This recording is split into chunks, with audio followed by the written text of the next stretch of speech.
Hammaga assalomu alaykum. Bilasizlar, Smart zamok umidon bu yengil emas. O'zbekistonimizga allaqachon kirib kelgan va bugungi kunda bozorimizda ikki xili mavjud.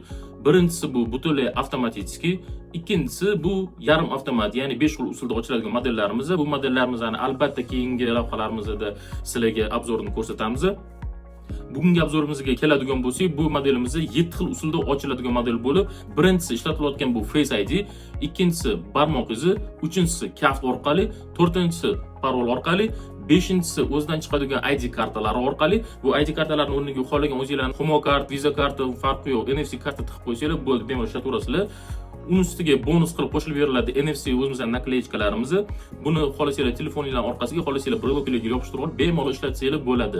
6-inchisi bu mobil ilova orqali va 7-inchisi fiziki kalt orqali. Bu kaltimizni agar akkumulyator o'tib qoladigan bo'lsa yoki mexanizmi ishdan chiqadigan bo'lsa, bemalol ochsanglar bo'ladi. Bundan tashqari o'zida Type-C porti bor. Bemalol power bankinglarni ulab yoki telefoninglarni ulab parolni terib ochaverasizlar. Hozirgi kunda smart zamoklarimizga aksiya ketyapti. Agar buyurtma beradigan bo'lsanglar, bitta xonangizga smart выключатель qo'yib beramiz. Bittali yoki ikkitali, xohlasanglar uchtali. Bu выключательlarimiz zamok bilan bitta ilovaga integratsiya qilinadi va xohlasanglar Alisaga ulab qo'ysanglar bo'ladi. Hammasi bonus sifatida o'zimizda integratsiya qilib beramiz.